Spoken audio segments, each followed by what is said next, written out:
The partial unlocking in England has been largely welcomed, but there are real fears about a second wave. So today, some of the country's most eminent medical groups, including the Royal Colleges of Surgeons, Nursing and GPs, have written to the government urging a review of the handling of the pandemic to be ready for another outbreak. 43,000 people have died.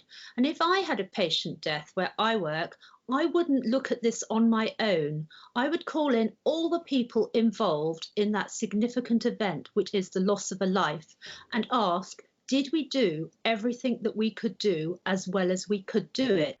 The test and trace system would be part of such a review, and today the Labour leader said Boris Johnson didn't seem to accept it should be working better. The Prime Minister risks making the mistakes he made at the beginning of the pandemic, brushing aside challenge, dashing forward, not estimating properly the risks. If 2/3 of those with COVID-19 are not being contacted, that is a big problem.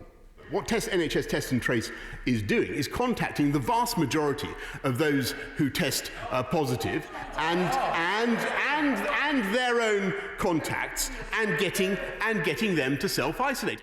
The Scottish Government has just announced a significant relaxation of lockdown. Beer gardens will be able to open from the 6th of July.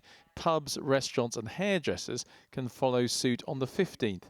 And the 2-metre rule is being reviewed as well.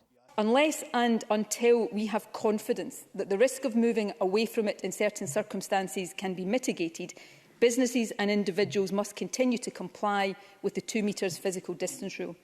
However, I do understand the concerns businesses in certain sectors in particular have about this, and so I hope that in the period ahead we can find a viable and a safe balance. As some businesses in England receive government guidance on how to open on July the 4th, others, like this leisure centre in St Albans, still have to wait, even though right up until the announcement, they thought they too would be able to take the plunge. We were obviously disappointed with the news yesterday. We were expecting the news to be giving us the green light to be able to open, so it is quite late in the day. We have spent a lot of money putting measures in place. But that money would have needed to have been spent anyway to be able to open when we are able to. The government has suggested that could be the middle of next month. But for now, places like this are left treading water. Andy Bell, 5 News.